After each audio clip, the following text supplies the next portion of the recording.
All right. Yeah. Happy Sabbath, everybody. Today we'll continue with our biblical foods. And we actually did a kind of a long discourse last time of where the biblical foods actually apply for us in the end time. All right, it's already uploaded, but I'm going to make a brief summary of it, and then show how it applies for our time, in the last days here. Okay, so we will go to our first slide. All right, let me go here. All right, yeah, we read this last time, but just to summarize it, the Lord gave His word to ancient Israel, that if they would cleave strictly to Him and do all His requirements, He would keep them from all the diseases such as He had brought on the Egyptians, right? And He did it at the place called Marah, where they had no water, right? And the water was bitter, right? And He healed that water by throwing it actually, some places it's a stick, but it was actually a bush, right, with leaves, because we know it's the leaves that heals, right, and it actually heals the water, right. So it's the leaves that heals. But this promise was given on the condition of obedience, right. All promises are given in the condition of obedience, right. The education of the Israelites included all their habits of life. Everything that concerned their well-being was the subject of divine solicitude. Wow. It came within the province of divine law. Can you imagine that? Everything came under the province of divine law. Even in providing their food, God sought their highest good. The manna with which He fed them in the wilderness was of a nature to promote physical, mental, and moral strength. Notwithstanding the hardships of their wilderness life, there was not a feeble one in all their tribes. Can you imagine that? All right. Okay, so we know the symbols of their health reform that they had in the wilderness, and the health reform, after they came out, had a symbol of it. And what was the symbol that they had to keep in the most holy place as their symbol of their health reform? The golden pot of manna, right? That was the symbol. It was to be a witness for them that they remember their health reform in the wilderness, right? Yeah. They kept it in the most holy place, right? Okay. All right. So, in the book Early Writings, in the book Early Writings, 32, starting paragraph 3, Ellen White was brought in vision. I will not read the whole thing. You can read it in detail for yourself. But we kind of remember this. It's very famous. We read it all the time. In 1847, what happened with Jesus in the tabernacle in heaven in 1844? Where did Jesus go? Into the most holy place, right? As Adventists, that's what we believe. He went into the most holy place. So what was the furniture in the most holy place that Ellen White said she saw in vision in 1847? All right. Yeah. I entered into the holiest and saw an ark, right? And on the top and the sides of it was purest gold. On each end of the ark was a lovely cherub, and its wings spread over it, right? And, above the ark where the angel stood was an exceeding bright glory that appeared like a throne. That's the Shekinah glory, right? That's the seat of God, right? On that ark, right? Jesus stood by the ark, and as the saints' prayers come to Him, the incense in the censer would smoke. So Jesus had a censer, right? And that the smoke was like the prayers of the saints, right? In the ark was a golden pot of manna. So that golden pot of manna is in heaven, right? She saw it in 1847, right? It's there, right? What else was in the ark? Aaron's rod that budded, and the tables of stone, which folded together like a book, right? And that's the 10 Commandments. And which commandment was the brightest one that had a halo around it? Is the 4th commandment, right? Yeah. But the 4th, the Sabbath commandment, shone above them all. For the Sabbath was set apart to be kept in honor of God's holy name, right? The holy Sabbath looked glorious. A halo of glory was all around it. I saw the Sabbath commandment was not nailed to the cross. Okay. Right? Why did she actually say that the Sabbath was not nailed to the cross? Yeah, that's a negative. It's not nailed. There's something, so it means that there is something that was nailed to the cross. So what was it that was nailed to the cross? Right? All right. And then we can find it here in Colossians 2, verse 13 to 17, right? And you being dead in your sins and uncircumcision of your flesh, hath he quickened together with him, having forgiven us of all trespasses, blotting out the handwriting of ordinances. The ordinances that was handwritten. Yeah. Was the 10 Commandments handwritten? It's actually chiseled in stone by the hand of God. It was not written by Moses, right? So the ordinances that was handwritten, right, was against us, which was contrary to us, and took it out of the way, nailing it to the cross, right? Yeah. Let no man therefore judge you in meat, right? So what are these? Meat offerings and drink offerings and holy days, right? These are the festivals, the new moon festivals, the Sabbaton days. The Sabbaton days are the yearly festivals, right? The yearly feasts. And these are all shadows of the things that come, which is the body of Christ, right? All these things that were written by Moses as an ordinance, right, are a shadow of the body of Christ. It all points to the body of Christ. And so when Jesus was nailed on the cross, all those shadows were also nailed on the cross. Those handwritten, right? So when you think about it, okay, so Moses wrote in the book of Leviticus all the clean and unclean foods, right? So is that nailed on the cross? He wrote about, he wrote about the 10 Commandments. That's in Exodus. Is that nailed to the cross? No, it can't be.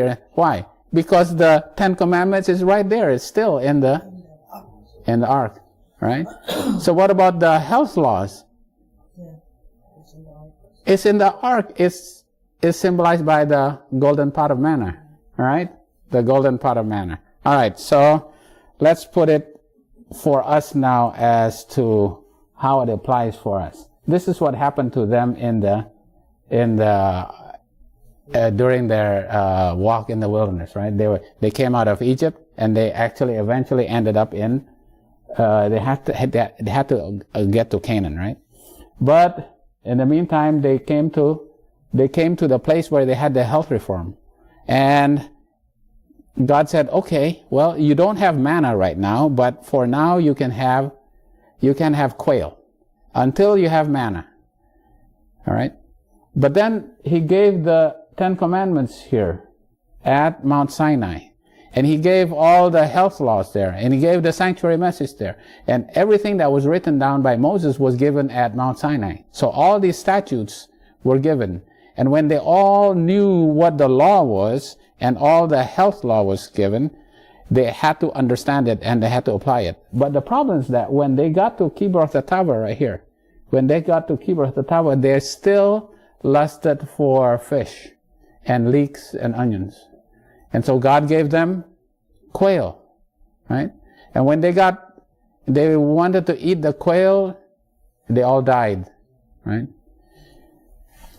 Why was it that they died here and they didn't die here? Why was it? Because they had no food, right? So when you had no food, you were in a state of an emergency, and you didn't have any manna yet, it's okay still to have quail. Because health reform is progressive, right? Yeah. When there's no food and there's nothing else, you can still have that quail. But when you have enough food, when you have enough manna, and you have enough water that comes out of a rock every day, and you still lust for even clean flesh, that's not allowed, right? And that's not allowed, right? Before you can enter into Canaan, right? So, Ellen White saw that, they had to learn about the sanctuary. So in 1844, they started learning about the sanctuary, right? The sanctuary doctrine was established starting in October 22, 1844, right? And then the Sabbath reform was given to them by Joseph Bates and, what's her name? Annie? Right, Rachel Oakes, right? I heard another name too before. Yeah. I think it's Joseph Bates. There's another name. I can't remember. But mostly you talk about Rachel Oakes. Right, Rachel Oates and Joseph Bates, right? Taught it to James and Ellen White, right? And that's what they learned about the Sabbath. So they had a Sabbath reform here, right? And in June 6, 1863, they had the health reform. So this is our pioneers actually, as if they were going through the desert here. They came out, they had the sanctuary, they had learned about sanctuary, they had the Sabbath reform, they had a health reform, and they had to study about the faith of Jesus, right? Given by A.T. Jones and Wagner and Jones, right?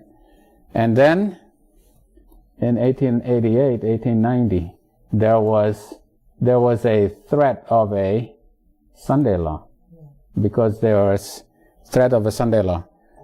A.T. Jones had to go to the Congress because Sunday law was about to be enacted in America, right? Yeah, and they had to go and defend for the Sabbath. And good thing the Sunday law did not happen, because God's people were not ready at that time yet. All right. So this is actually, when you see this line here, you see that the Advent movement is a type of the movement of the Israelites in the desert, right? They had a sanctuary doctrine. They kept the Sabbath. They were waiting for their Messiah. So the Israelites were Seventh-day Adventists, right? Yeah. Just like us. Okay. So now we will compare the most holy place at the time of Aaron and Moses. When you look at the most holy place, these are the things that are in the ark. And the law of Moses is outside the ark, it's beside the ark, right? But when Ellen White saw it in 1847, she didn't see the ark. I mean, she didn't see the law, right? The ceremonial law. Why? Because it's already nailed to the cross in 31 AD, right? In 31 AD. Okay. So, let's make a summary here's the summary. So that's the law of Moses, right? You look at Leviticus 11, and, okay. You got the unclean foods, and then you have the meat that has to be eaten as part of the ceremonies, right? You have to eat meat as part of the Passover, right? You have to eat meat as far as the things that you have to, meat offerings, right? And that's part of the tabernacle services, right? That's written in the law of Moses, right? And then there's also the clean meats. There are clean meats, right? So the law of Moses says this is an abomination, but this is allowed and this is allowed, right? Okay, right? So what about in the when Jesus came and died on the cross, right? Is the unclean food still unclean? Yes. Yeah, it's still unclean, right? That's still unclean. When Jesus died on the cross, did he do away with the ceremonial eating of flesh in the sanctuary? Yeah, right? So when he died on the cross, there's no more eating of even clean meats in the sanctuary, right? Because the lambs are not eaten anymore in the sanctuary services. But when you come to the golden pot of manna, that's in heaven now. The golden pot of manna, the health reform says, can you even have quail or fish?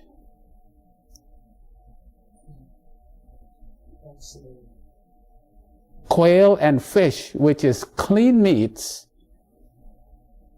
golden pot of manna says you are not even allowed to have clean meats, right? Yeah, just think about that, right? Yeah, okay. So we know that health reform is progressive, right? Now this is obviously the health reform that she got in June 6, 1863. The great subject of health reform was opened before me in a vision. Right? In the light given me so long ago, and I put in parentheses 35 years ago in 1863, because she wrote this in 1901, I was shown that intemperance would prevail in the world to an alarming extent, and that every one of the people of God must take an elevated stand in regard to a reformation in habits and practices. At this time, I was eating meat 2 or 3 times a day. And I was fainting away 2 or 3 times a day. The Lord presented a general plan before me. I was shown that God would give to His commandment-keeping people a reformed diet, and that as they received this, their diseases and suffering would be greatly lessened. I was shown that this work would progress. So it's a progressive work, all right? Yeah, she was eating meat, and then she realized that she had to give it up. And it was part of an education regarding the truth of the sanctuary doctrine, you know, because that's what they were developing all since 1844, right? Okay. We are to be brought into connection with the masses. Should health reform be taught them in its most extreme form, harm would be done. We ask them to leave off meat and drinking tea and coffee, right? So tea and coffee, obviously, you know, Ellen White tells us, why is tea and coffee and alcohol part of health reform? Because anything that stimulates the mind, which is the temple of the Holy Ghost, anything that stimulates either excites it or sedates it, or you know, should not enter into the temple of God, right? That as well. But some say that milk should also be given up. This is a subject that needs to be carefully handled. There are poor families whose diet consists of bread and milk, and if they can get it, a little fruit. All flesh food should be discarded, but vegetables should be made palatable with a little milk or cream or something equivalent. So she says, oh yeah, milk and cream is, you know, should be given. The poor say, when health reform is presented to them, what shall we eat? We cannot afford to buy the nut foods because it's expensive, especially in the cold country, right? As I preach the gospel to the poor, I am instructed to tell them to eat that food which is most nourishing. I cannot say to them, you must not eat eggs or milk or cream. You must use no butter in the preparation of food. The gospel must be preached to the poor, and the time has not yet come to prescribe the strictest diet.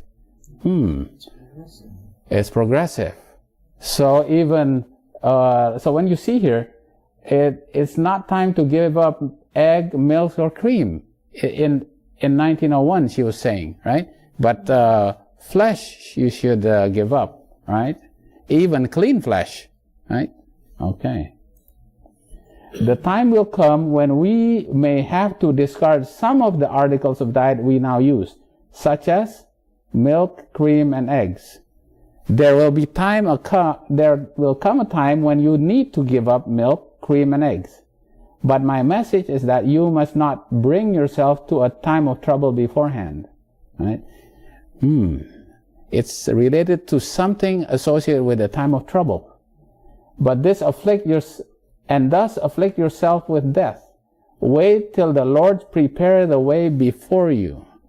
All right. So at this time is unclean food.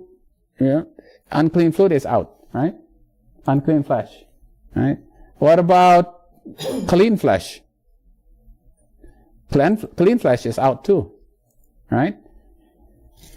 What about milk and eggs? According to her, it's still okay. Milk and eggs is still okay. So I'll put it's still okay there. All right. But there will come a time when she said it will not be okay. Right. Okay.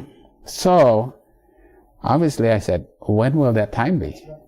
Okay. Our goal is to figure out when will this time be. Because she said the Lord will let you know. Right. When will that time be? So we need to figure out when will this time be. But I wish to say that when the time comes that it is no longer safe to use milk, cream, butter, and eggs, God will reveal this. No extremes in health reform are to be advocated. The questions of using milk and butter and eggs will work out its own problem. All right? At present, we have no burden on this line. All right, there's a line we have to figure out. Yeah, but we don't have that knowledge yet, right? But God will reveal it to us. Let your moderation be known unto all men. Okay. All right. Let the diet reform be progressive, right? It'll be progressive. The time will soon come when there will be no safety in using eggs, milk, cream, or butter. Because what? Because disease in animals is increasing in proportion to the increase of wickedness among men. All right, so the wickedness of men will be increased in this world. And because of that, the animals will be cursed with diseases. And these diseases will come from the animals. Right? All right. The time is near when, because of the iniquity of the fallen race, the whole animal creation will groan under the diseases that curse our earth. All right. So there will come a time when it's no longer okay to use milk and eggs, cream and butter, and that's also out. It is progressive. Right? It is progressive. All right? So I'm going to put a timeline here, right? All the way from Eden until our time. All right? Okay. In Eden, what was the food? Grains and fruit, right? Fruit and grains. Right? And then there came sin. After sin, what did God add? Yeah, herbs of the field, which is vegetables, right? Herbs of the field. Because that will, right? But people were eating meat, and they're becoming wicked, right? And then God had to kill them all with the flood, right? But before the flood, he says, okay, I'm going to give you clean meat and unclean meat, right? So that after the flood, when there's nothing to eat, it is a time of emergency, you can eat the clean flesh, right? But what did it do to the lifespan of people? It greatly reduced them, right? Yeah. They used to live to like 600 and 900 years, and now they only live to 150 to 200, right? Because of flesh, right? Even clean flesh, right? Okay, right? So there's no death in Eden. So, and then here you are you're supposed to not eat flesh, right? But you have to sacrifice the flesh as flesh offerings. Right? And then at the time of the flood, it's separated between clean and unclean flesh. And you can eat clean flesh, right? All right. Now we get to the time of Egypt, between Egypt and Canaan, right? They had a health reform, and quail was okay, right? Until they had manna, right? Right. And then they were taught the sanctuary doctrine, and the health reform was written down as an ordinance that was written by Moses, right? This is the clean flesh. The unclean flesh is an abomination, right? It's an abomination. It's a sin, all right? Okay. But then they get to Kibbutz Hatava, even fish and quail, right? Even clean flesh is not allowed. And that's the golden pot of manna. So the clean and unclean flesh is written down, and you are to eat the flesh offerings for the priests, even the offerings, it's still okay as far as flesh offerings.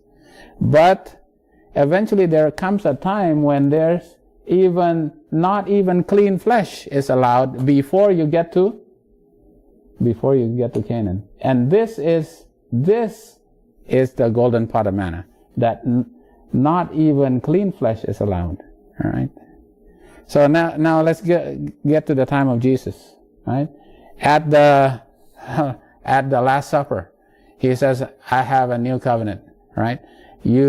This new covenant, you do not have to eat the flesh of the lamb. Right. Because now you're eating bread and you're drinking that wine, which represents me. You do not have to eat the lamb, the Passover lamb anymore. Right? And then when he died at the cross, right? Yeah. All of that is done away with, right? Okay.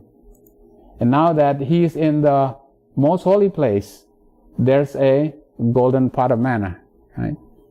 That golden pot of manna symbolizes that even clean flesh is not allowed, all right? And then we get to heaven, right?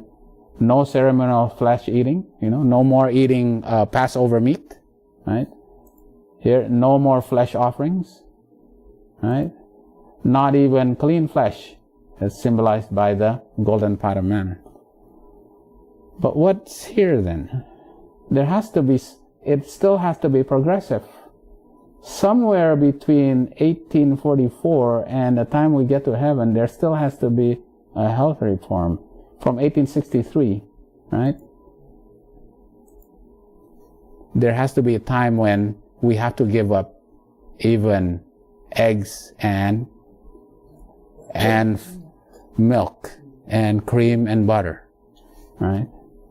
Because when we get to heaven, will we be drinking milk or eating eggs? No way. No, right? Yeah.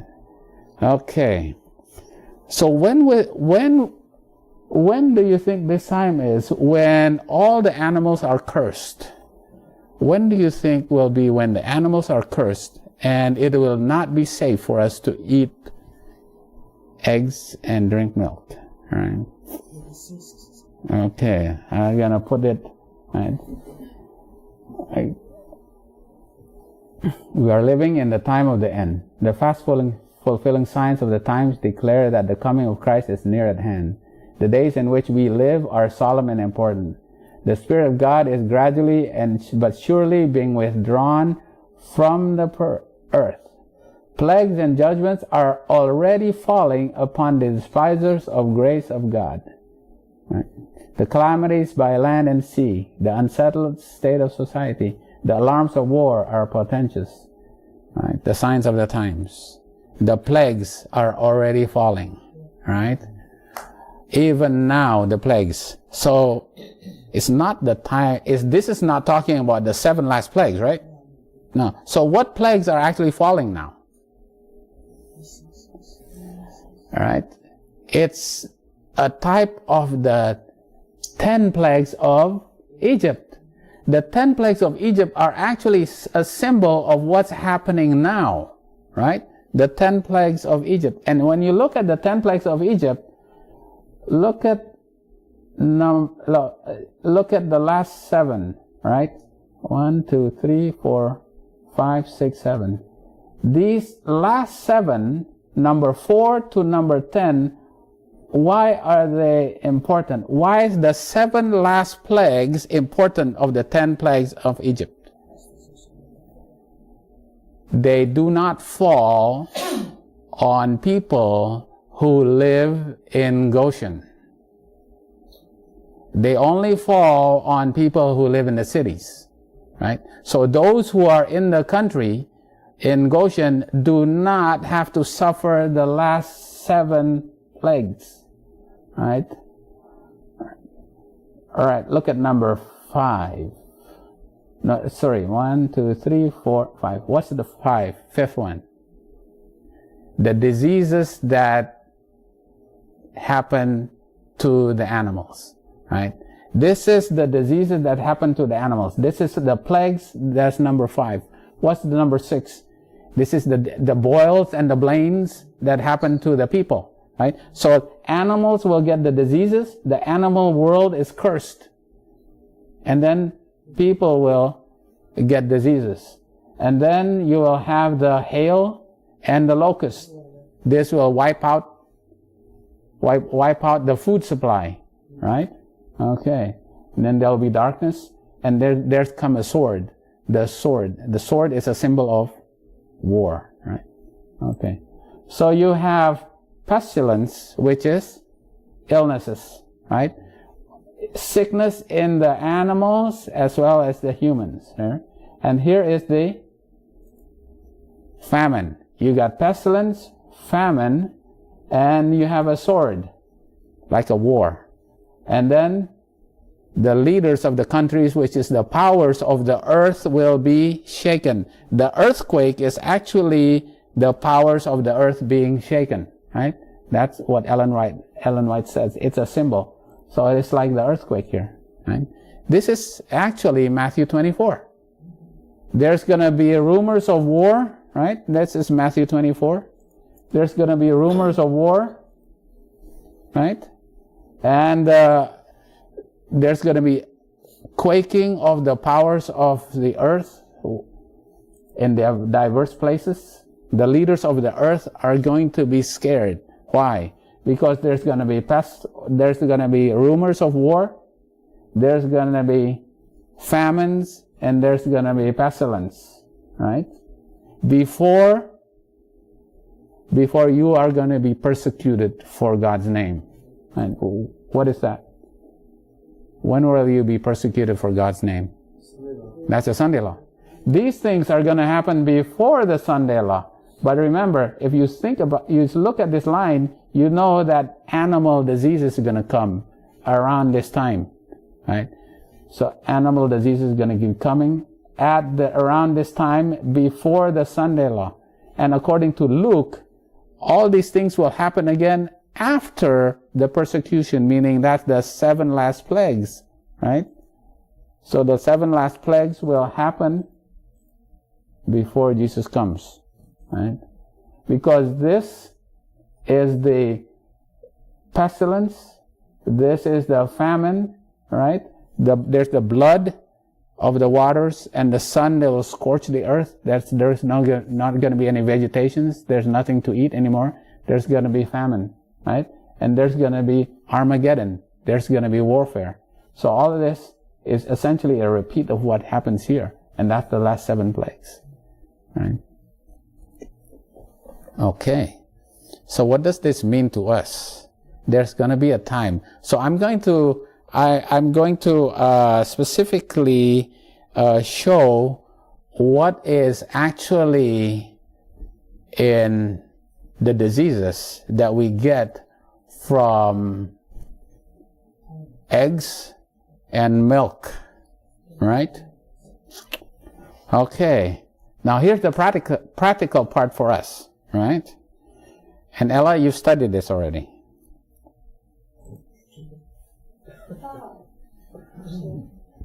What's the diseases that you get from cows? Look at that, mad cow disease. What's that? Bovine spongiform encephalopathy, right? It's diseases in cows. It's called a prion diseases. A prion is an infectious particle that's smaller than a germ or a virus. It's very small. It cannot be boiled. It cannot be ultraviolet radiated. It cannot die. It's really rapidly progressive. It's very rapidly progressive. And it causes the cows to become encephalopathic. They become, right? And if you eat a cow meat that is contaminated with the spine or the brain of the cow that has this disease, you can develop this, encephalopathy, right? You will develop this disease in your brain, and there's no cure for it. You will die, right? And that comes from animals eating flesh. Yeah, actually, they believe it has actually come from, right? Because the animals the cows get it, and we humans get it because they eat meat that is contaminated with that prion, with that infectious material in the brain.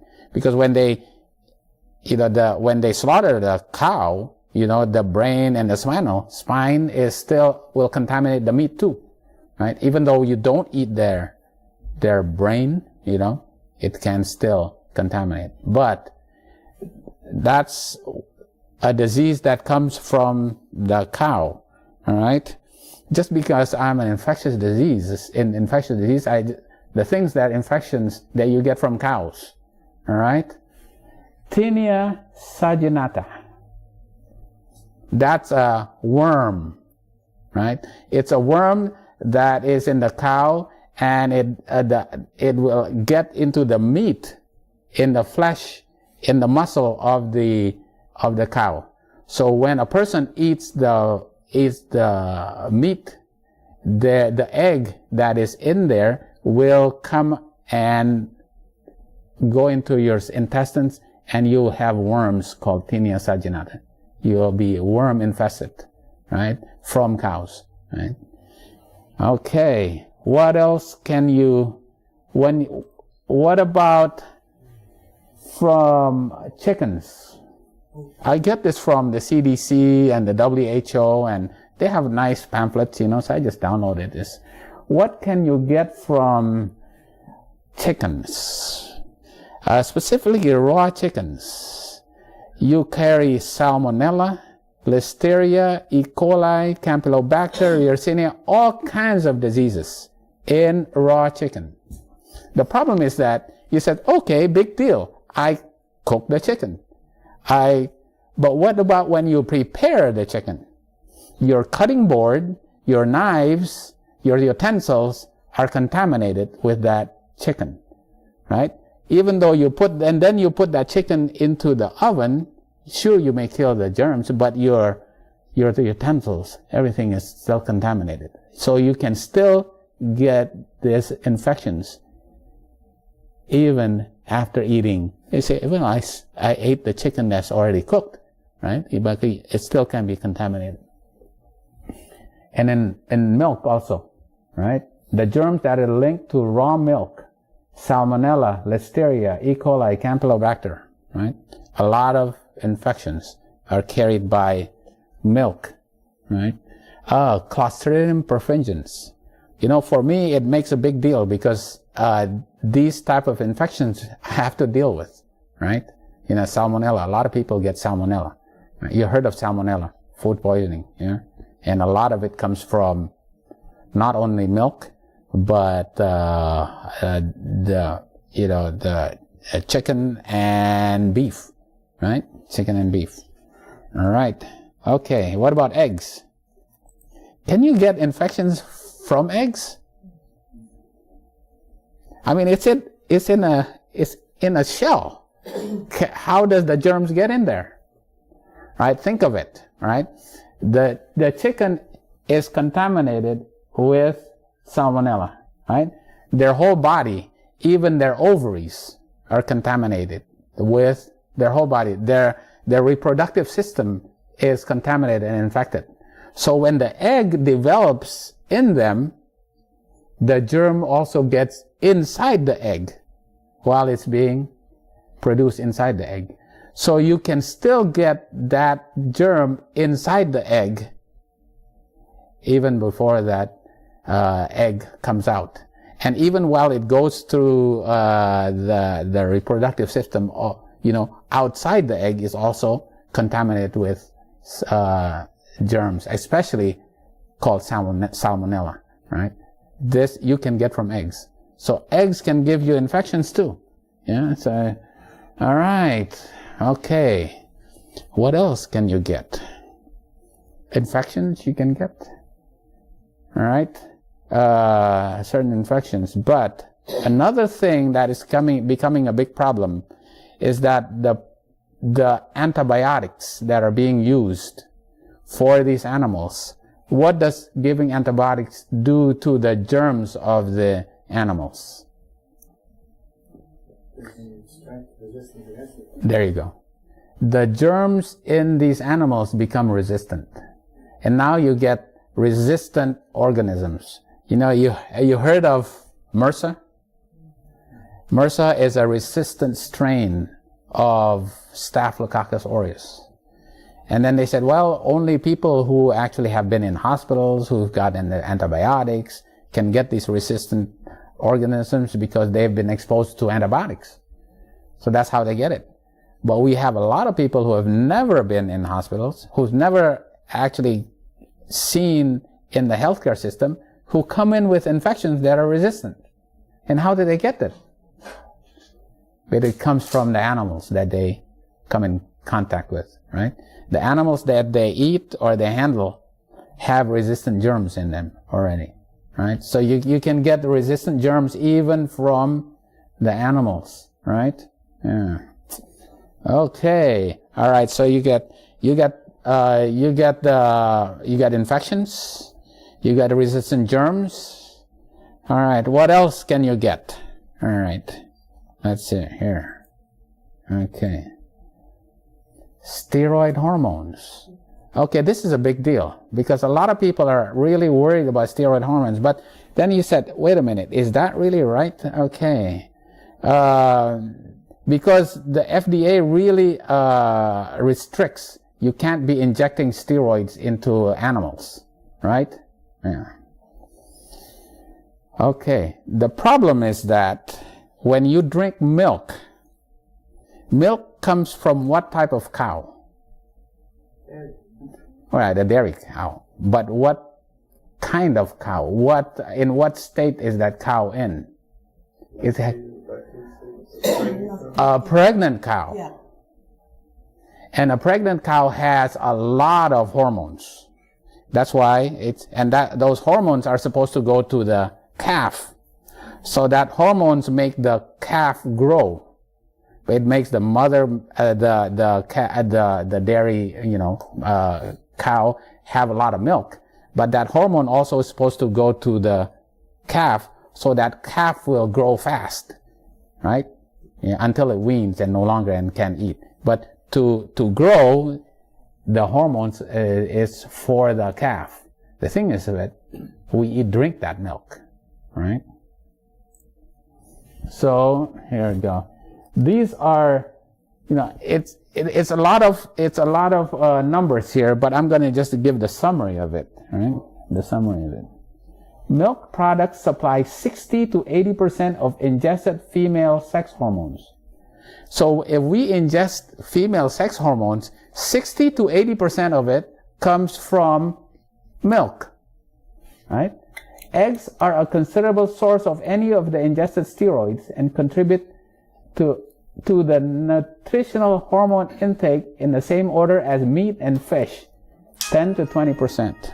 All right, so here we go. I put this as okay. All right, of the sex hormones from that you ingest, exogenous, that comes into you, right? Not that you make in your body, but that you actually take. The sex hormones that come in, most of it comes from milk, 60 to 80%, right? But about and the rest of it comes from eggs. Now, eggs make up the total of fish and meat, right? So eggs also make up a large proportion of the steroid hormones from animals. Why? Because eggs come from chickens who are producing eggs, so they also make steroid hormones. So the steroid hormones are also in the eggs, right? That's why people say, well, wait a minute, is this dangerous for me? The problem is when you go on the internet and you start reading, all the egg and the milk industry says, as a matter of fact, these hormones that you ingest is only a small fraction of the hormones that you make yourself. So exogenous hormones are only a small amount compared to what you make. Right? So they say, does it really affect you? The hormones that you eat or drink, does it really affect you? There's been studies done. Okay, let's prove it. Let's see if it actually affects you. All right? So what they done, they had people drink milk, right? And this is in men. They have men drink milk. Obviously, the hormones that are produced in men is different from the hormones that is produced in women, right? And after they drink, how many cups of milk did they drink? All right, let's see. All right, after they drank, I think they drank 2 cups of milk. This is the basal excretion in their urine of the hormones. This is the amount that is basal. This is, I can't remember, what is, this is men. Estrone, estradiol, estriol and pregnenolone. These are the hormones that is before they drink the milk, right? And here is the hormones after they drank the milk. So even though it was a very small amount, it still stimulated a lot of hormone in their body. So it does affect them, even though it's a small amount. It's a significant amount that they now excrete, right? It does affect them. Okay. All right. And what does it do? After the intake of cow milk, estrone, progesterone concentration significantly increased in men, and serum luteinizing hormone, follicle stimulating hormone, and testosterone significantly decreased in men. Oh, wow. Your testosterone level reduced when you drink milk in men. This is why they actually found out that compared to, I think they did sperm counts on men in the old days. I can't remember exactly when. And they compared the average sperm count in males these days is significantly less than in the old days, where we now drink much more milk compared to the old days. In the old days, there was no such thing as, we never really heard of fertility clinics. There's so many fertility clinics now because people are having problems having babies, right? The fertility rate has dropped down a lot, right? And they're believing it has something to do with this as well, right? Women are having less babies. Men cannot make their wives pregnant, because of all these things that are happening, right? There's got to be a different catalyst also, because they were drinking milk back in those days too. Right, yeah, but when you actually look at the numbers, they're actually drinking, with the dairy products and all this, they're actually drinking more. But that's true. There has to be more. But one of the reasons is this, because you can see the testosterone level actually goes down. Well, that's actually in North America. That's not true in Asia. That's true. That's actually true, right? That's actually very true, right? Mm-hmm. That's very true. To China, India, Philippines. But Asia nowadays is different. Oh yeah. It's like They eat. like America. Mhm. Yeah. Yeah. All right. What about in little kids, pre-pubertal children? What happens to what happens when they drink milk? Okay, let's take, right? The levels significantly increases. And this is why they have found that what do you call it? The first time a girl has menarche, right? The first time a girl has their periods have decreased. The girls are getting younger and younger when they have their periods, and they are becoming mature so much earlier, right? They are getting earlier so much because of the amount of steroid sex hormones that they're getting in their diet, right? Even though it's small, it actually affects them because you can see the difference, right? In the amount that actually is excreted in the urine, right? Before they drank the milk and after they drank the milk, right? It's pretty amazing. All right. Okay. And the girls are getting more obese, right? And obesity, the fat cells, cholesterol that is deposited in the fat cells are actually the precursor of all hormones, right? So the more obese you are, the more hormones you actually have, right? Yeah. Okay. All right. Obesity is a form of PCOS. Mm-hmm. PCOS is like an infertility sort of syndrome, and it happens because there's a lot of estrogen in those fat cells, and then there's too much estrogen, so that it ramps down your natural hormone production, and so you're not able to ovulate. Mm-hmm. So with patients with PCOS, weight loss is a big part of that journey, so that we can take down the fat cells and then restore their hormone levels so they can actually start to ovulate. There's so many things are related to the hormones and obesity and cholesterol and diet, causing all these diseases that we're seeing. We didn't even realize, it was all related to diet. Okay. Comes from animals. Oh, wow. All right. Oh, this is, for women, breast cancer is associated with, obviously high fat diet. But, this is way back in 2012, they also noted that milk and dairy intake is a risk for endometrial cancer.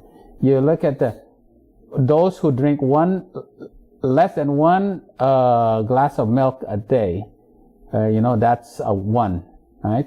And then when you go up to 1.5 to 2, 2.5, 2 to 3, it goes 26% more, right? 25%, 45% more. If you drink 3 glasses of milk, it's higher and higher. The more milk you drink, the higher risk, even 45% chance of developing endometrial cancer for women, right? And breast cancer, is increased with high fat diet and, milk and eggs, as a matter of fact. All right. Okay. All right. So what about for men? Okay. The things that we will have to suffer a lot, that we suffer is BPH. Prostate getting large, can't urinate, eventually progressing to prostate cancer. This is prevalent, especially in Western countries, right? It's not as much in the Eastern, the non-Western countries. All right. So they said, okay, what type of foods will actually cause an increase in BPH? All right.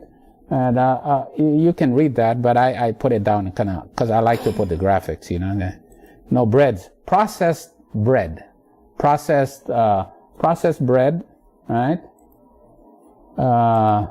Eggs causes BPH, causes your prostate to become enlarged? Chicken, right? Prostate, the prostate responds to hormones. So we know that it has something to do with the hormones. It's not all about hormones, but it responds to hormones, right? But what are that increases your problem with enlarged prostate. Now they said it reduces your risk of BPH. What reduces your risk for prostate hypertrophy, for enlarging your prostate? What I like about this is because it specifically talks about pulse, right? It reduces your chance of the soups, vegetables. It's all fruits and vegetables. It reduces your chances for enlarging prostate and eventually leading to prostate cancer too, right? Okay, because it's this is high in cholesterol, high in protein, and also has these exogenous steroids, all right? All right, so now this is the part that is interactive, okay? I'll show these foods. These are like the animal-based foods, all right? All right. I'm gonna go with, cholesterol. Yeah. Now I'm gonna ask you to kind of guess how much cholesterol is in these foods. All right. Okay. All right. Let's just, as a reference, how many in a serving of chicken? All right. In a serving chicken, there's the cholesterol is 119. All right. What about in steak? Where would you say would the cholesterol be higher or lower in the steak? You say higher? You say? All right. 177. Shoot, I shouldn't have given you that. You ready? Oh, shoot, I shouldn't have done that. Exactly. That was the punchline there. Yeah, the eggs, that's why. That's what answer. Yeah. I guess wrong. That's the Imagine, look at eggs. That's the highest of all. Cholesterol and eggs is one egg is 186. More than And chicken or steak. steak. Now my question is why? Because of the egg yolk. Yeah, because of the egg yolk. But why? Why does it have to be that high? Because it's in the egg yolk. You're correct, it is in the egg yolk. But why that high?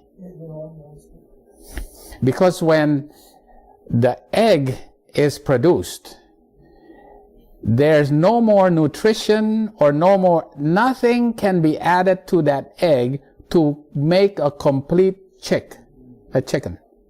Everything that is needed to make that chicken is already in that egg. And to make a chicken brain and to make a chicken flesh, you need cholesterol, right? All the cholesterol that chicken needs has to be concentrated in that egg because nothing can be added to it once it leaves the ovary. It already has to be in there. That's why cholesterol is very high in the chicken. Yeah. It's enough to make a whole chicken, right? Yeah, a whole baby chicken, right? That's why it's 186 cholesterol. So what's the daily value? Huh? What's a daily serving supposed to be in cholesterol? Cholesterol is, you need some cholesterol, right? Correct, you need cholesterol. What is baseline? You see, the thing, I remember this. It's like, the issue is that your body will make enough cholesterol in your liver without any supplementation. You do not need to take any exogenous outside cholesterol for your body to make cholesterol, right? Your body will actually make cholesterol in your liver sufficient for your needs, right? Yeah. Yeah. You don't have to actually add more cholesterol. So what's funny is that a lot of these foods, especially egg, I didn't know how 186, but they have all this cholesterol. Our body makes the cholesterol. But then you go to the doctors, and there's so many, you do checkups and everything like that, and so many Americans have high cholesterol, so we take medicine to reduce cholesterol. That's the answer. What's that? That's your answer. Yeah, because a lot of times, the cholesterol medicines also has side effects with your liver. So then now, Cirrhosis. sure, Not it leads to necessarily. that. But before we used to have fatty liver disease from drinking alcohol. Now the most common liver disease is actually non-alcoholic fatty liver disease, NAFLD. So is that being attributed to this, or what is the source, definition from Western medicine? Probably diet definitely plays a huge role in that, and then also lack of exercise. Your liver is made to store fat and then release it when you are burning your energy. So then just the combination of the fatty diet and then not as much exercise would cause that liver to get very fatty, which would eventually lead to cirrhosis. So the students are being taught this in school now, or is it still being skirted around? Now, the thing about it is, one thing that is pretty amazing is that when you eat carbohydrates, right? There's a carbohydrate that is so prevalent that we actually have to have for our cells to actually live. It's glucose. Yeah. The other carbohydrate that's actually in sugar that makes sucrose is actually fructose. There's sucrose, which is glucose plus fructose. That's actually in sugar. That comes from beets. That comes from sugar cane. That's natural, right? So fructose. The thing is that the cell does not use fructose. So when we eat sugar, when we eat, the sugar that comes into our body, the glucose is used up by the cell. The fructose is not used up by the cell, but goes into the liver. And that fructose is not turned to glucose, but turned to fat. Fructose is then stored in the liver, right, as fat, and it is also stored in the muscle as fat. So a high fructose, you look at the fruit drinks, high fructose corn syrup, that's very dangerous, right? It's not going to kill you right away. The thing about it is, what they did was they took the glucose out of corn, and they said, wait a minute, we can't just sell this to the public and say that this is sugar, because this is just plain glucose, right? Because when you take the corn and process that carbohydrate, it's all glucose. It's all glucose. So they said, okay, what is in sugar? What is in sucrose? What is in a sugar cane? It's like about 50-50 fructose and glucose. So they invented it. It was invented in Japan. They invented an enzyme that will change half of that glucose. Okay, this is high this is corn syrup, which is all glucose. They divided it and they turned half of it into fructose. So now you have half fructose and half sucrose, half fructose and half glucose. So that's like corn syrup. So that's like sugar cane. So now they can say, okay, now we're selling you natural sugar in the form of high fructose corn syrup. Because it's like, it has the ratio of natural sugar, but it's actually chemically converted. The good thing about it is so cheap compared to sugar cane. Sugar cane is expensive compared to high fructose corn syrup. That's why everything uses, it's sweeter too.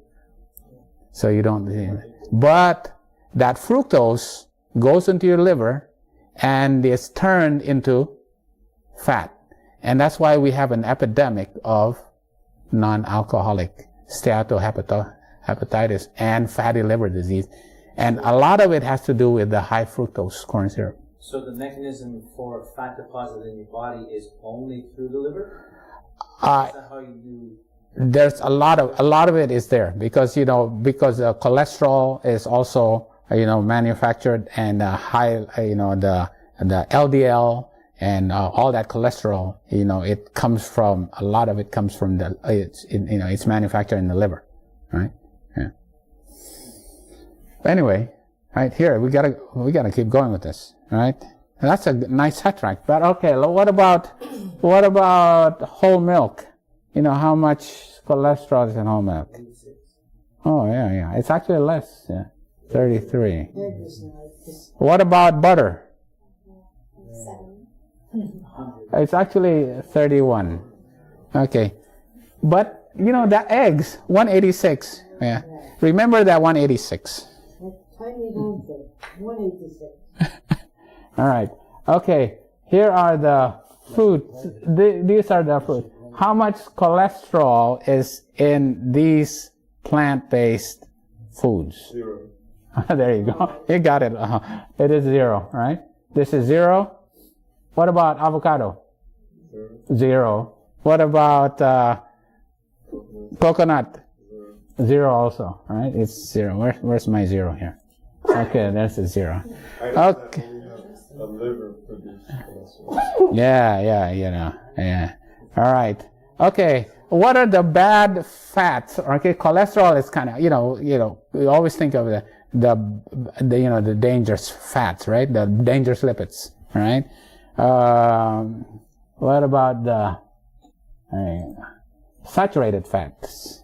Okay, I put 0 there for almond milk. Almond milk has 0 saturated fats. All right. Saturated fat is the bad fat, right? The unsaturated fat is okay, all right? We need fats, but what we do not need is the saturated fats, right? Is the bad kind of fat, all right? Okay. Let's see, where am I going here? Let's see. Butter has 7 grams. Okay. What about whole milk? What would you say? It's about the same, 5. Right. What about steak, beef? 17 actually. All right. Just go higher or lower. Okay. What about chicken? Higher or lower? Lower. Okay, lower. No. Okay. What about egg? Higher or lower? The winner. Huh? The winner.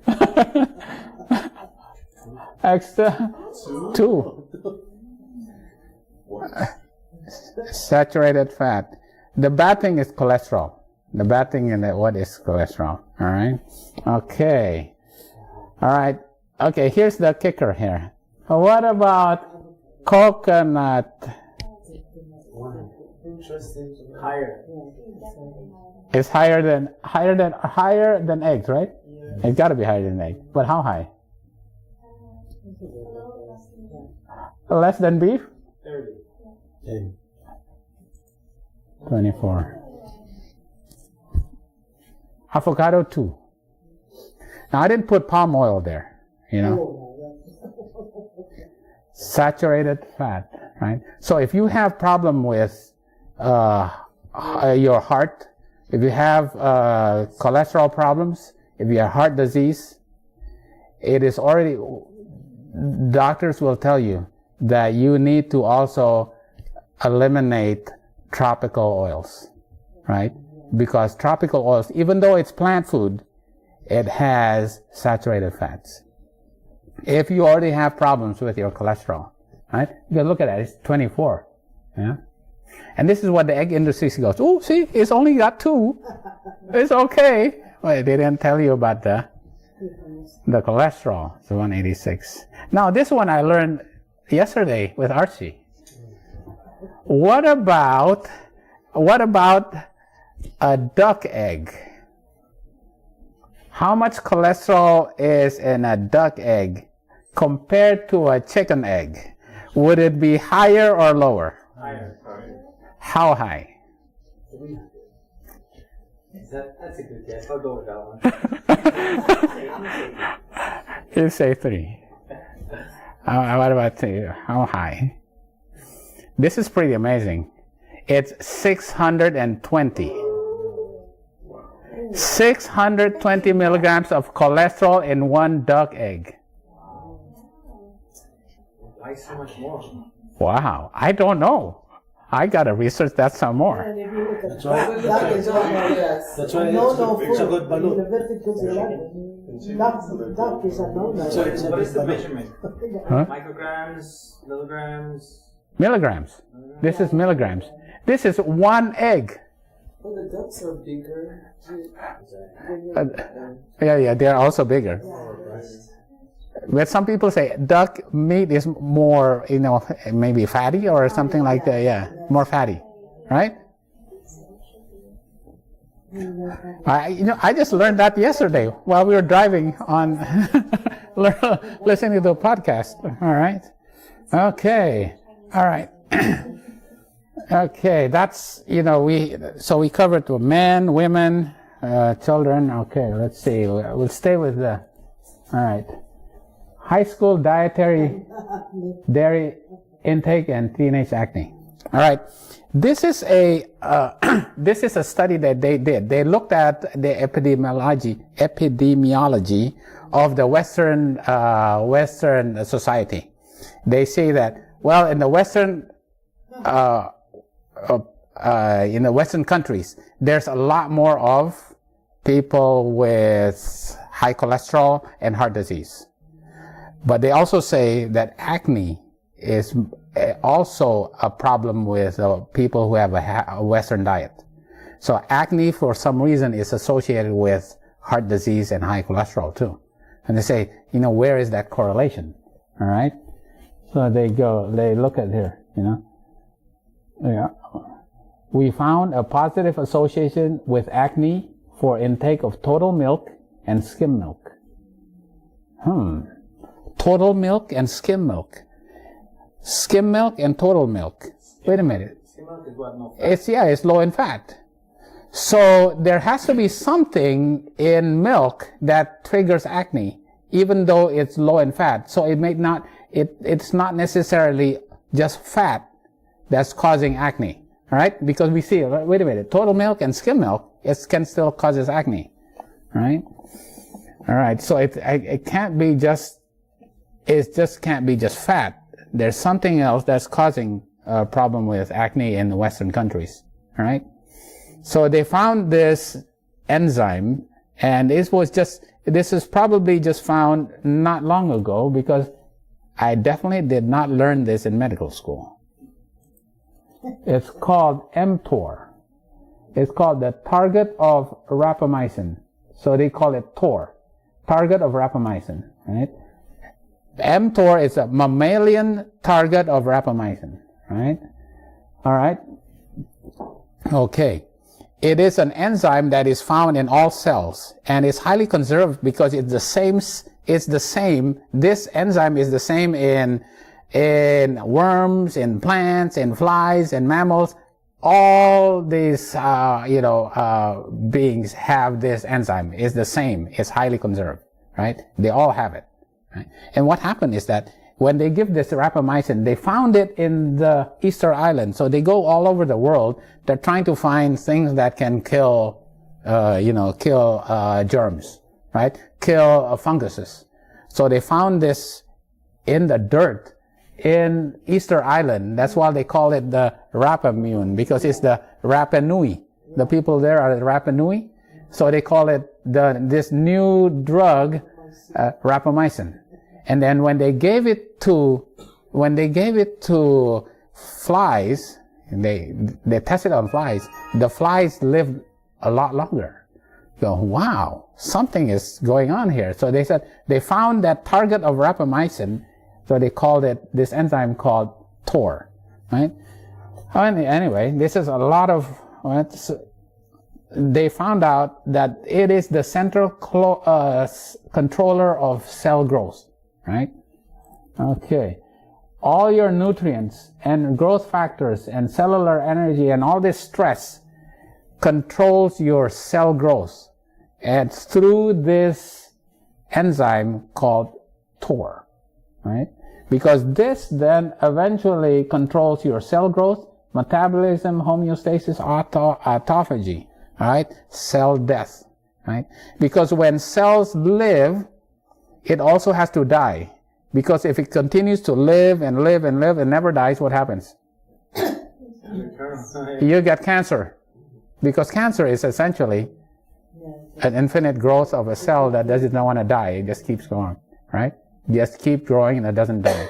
So you need to have cell death too, right? So you need to have autophagy. You need to have cell death so when cell dies, it gets cleaned up, right? And then when it gets cleaned up, the cell is renewed, right? So that cycle has to continue all the time, right? Okay. And that cell death happens the most during times of stress and during times of sleep and during the time of food deprivation. Your cells actually cleans itself, right? So this is kind of like the basis for why fasting is good for you, yeah? Because it also increases your metabolism. You know, the old cells get flushed away, get recycled, right? Your metabolism increased, right? And new cell growth happens, you know, more when you're sleeping or under stress or under times of fasting, right? But this is what for intermittent fasting and fasting. That's why it's also important to do that. So where do antioxidants play in this? Oh, What is their role? yeah, there is, but this is actually antioxidants actually fight against the oxidative stress, right? Yeah, I think that's kind of like in the sideline. This is specifically for the growth and of the cells itself, right? Antioxidants actually fight against the oxidative stress that's coming in, against the attacks from outside, right? You get the antioxidants fighting against. But anyway, this controls the cell growth, right? And so what they found out that certain things in milk, specifically the whey protein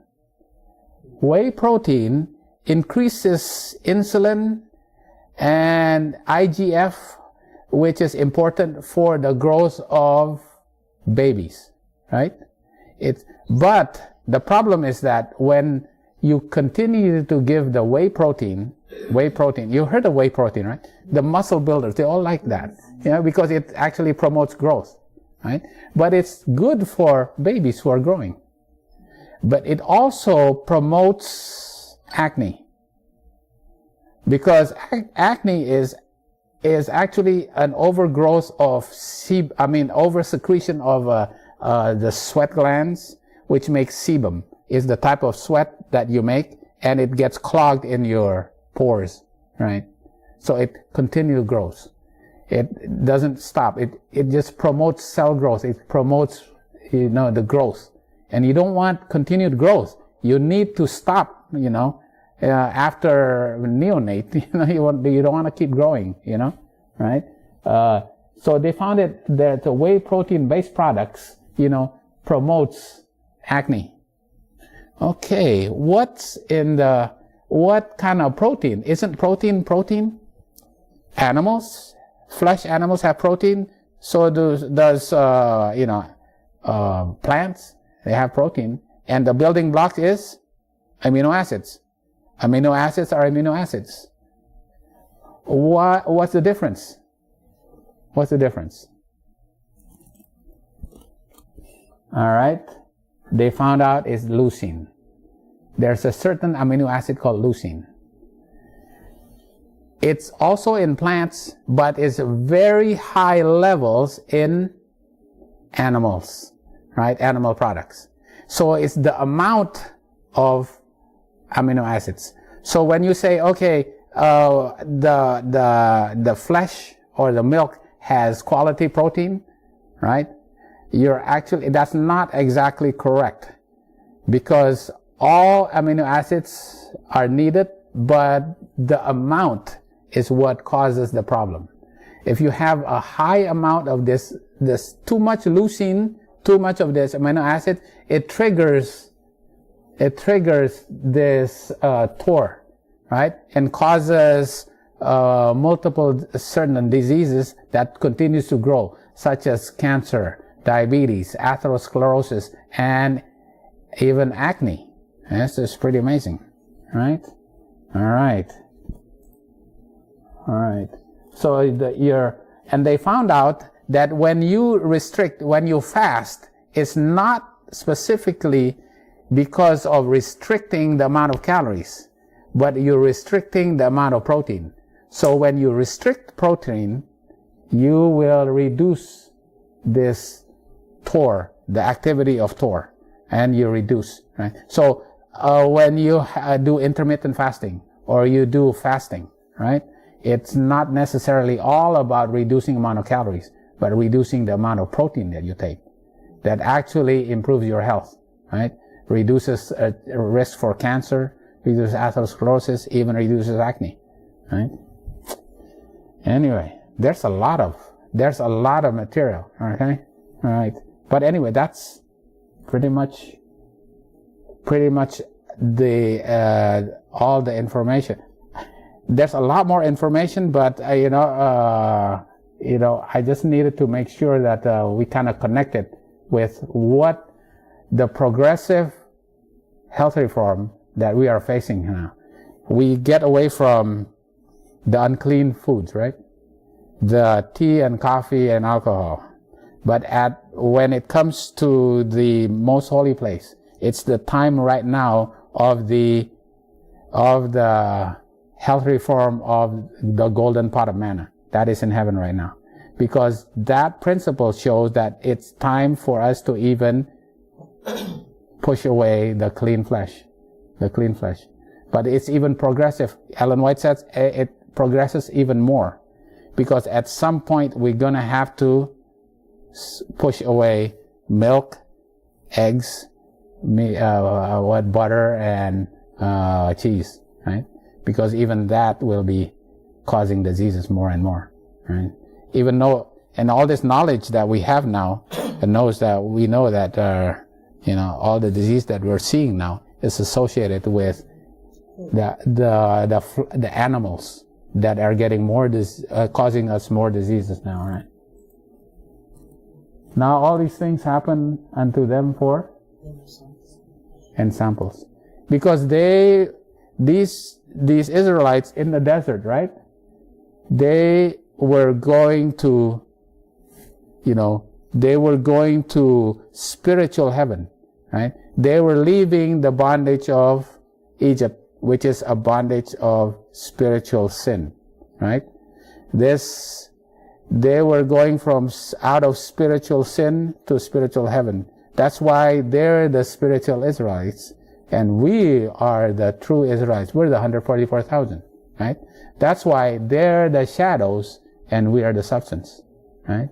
So those things that happen to them are only shadows of what are happening to us, right? Yeah. Because we're going to literal heaven. They're going to spiritual heaven, right?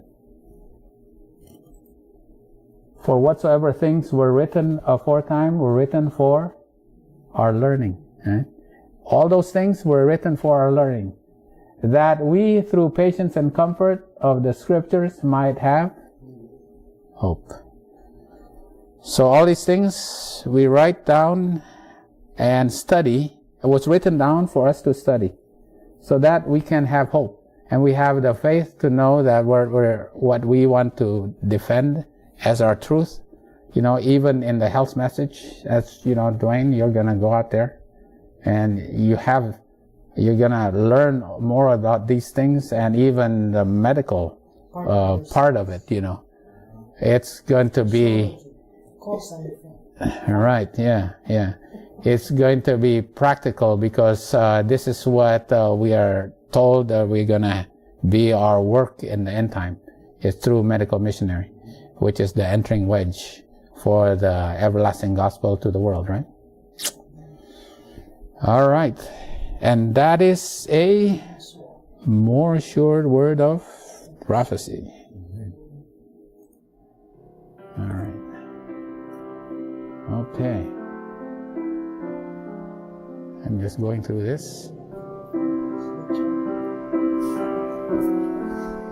Yeah. What's the big That's what it's called? lechon? Oh, that's terrible. That's better saleable this season. Yeah.